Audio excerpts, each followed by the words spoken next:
देखिए American global setup को आपको समझना है तो नीचे से ऊपर की तरफ आते हैं। क्यों गिरा? क्योंकि मूड बिगाड़ा टेक कंपनीज़ ने, तगड़े से मूड बिगाड़ा। टेस्ला ने, एप्पल ने, सब ने मूड बिगाड़ा, तो उसका असर नैस्डैक से शुरू हुआ, फिर बाकी सब में गया। डाउ जोन्स थोड़ा सा बचा रहा क्योंकि इसमें ओल्ड इकॉनमी वाले वैल्यू स्टॉक्स थे, तो वहाँ पे थोड़ी थोड़ी बाइंग देखने को मिली। तो ये नेट पिक्चर एक बन के आई। दो रीज़न इसके पीछे बड़े स्ट्रॉन्ग थे। कल अमेरिका बाज़ार खुला लेकिन बहुत थिन ट्रेड था, बहुत ज़्यादा हैवी ट्रेड नहीं था, लेकिन दिमाग में वही चल रहा था कि बॉन्ड यील्ड लगातार 3.852 तक पहुंच गई है, जो इशारा कर रही है कि फिर से टाइटनिंग शुरू करेगा आरबीआई, और सख्ती कर सकता है। और साथ के साथ दूसरा जो डेटा होम सेल्स का आ रहा है वो ये दिखा रहा है कि आप मंदी की तरफ जा रहे हैं। इन दोनों फैक्ट्स के बीच में ट्रेडर के दिमाग में जो एक लड़ाई चल रही थी, वो लड़ाई में वो कंफ्यूज था, वो ये तय नहीं कर पा रहा था कि हम क्या करें। जो होम सेल्स का डेटा है वो पहली बार निकल के आया है 1.5-2 सालों में कि जब वो 10% से नीचे आया है।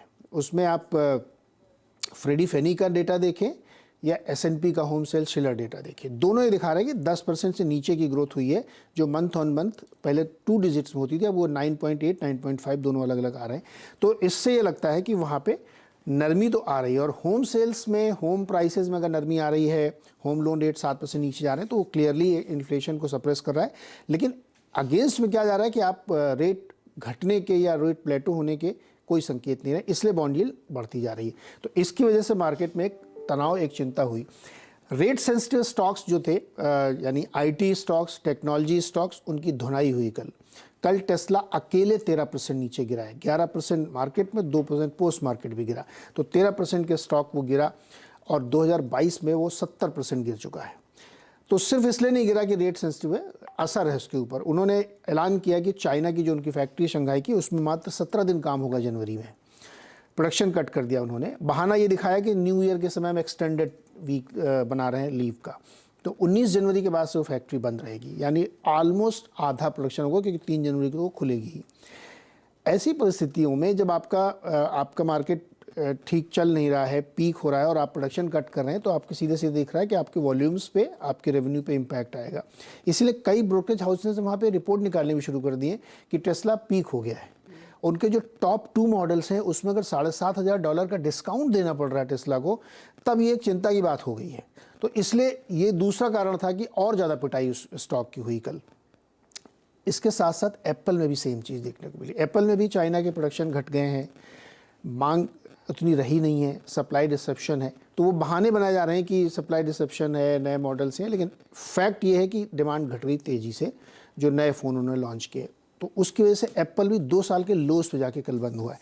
तो अगर इतने बड़े पैमाने पे आईटी स्टॉक्स में वहाँ पे दबाव देखने को मिल रहा है, जो ग्रोथ स्टॉक्स माने जाते हैं, तो उसका असर आपको सीधे सीधे तौर पे देखने को मिल रहा है मार्केट में। और वही सेंटिमेंट प्ले हो रहे हैं, डिस्पाइट इसके कि चाइना में सब कुछ खुल रहा है।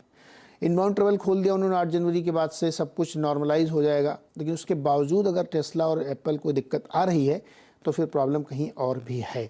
तो इसीलिए कल हमको लगता है कि यूएस मार्केट में ये एक सेंटिमेंट प्ले हो रहा था। क्रूड में अगर आप देखें तो 8 जनवरी के बाद से रशिया उन देशों को नहीं देगा तेल जिन्होंने प्राइस कैप का मान लिया, पालन कर रहे हैं।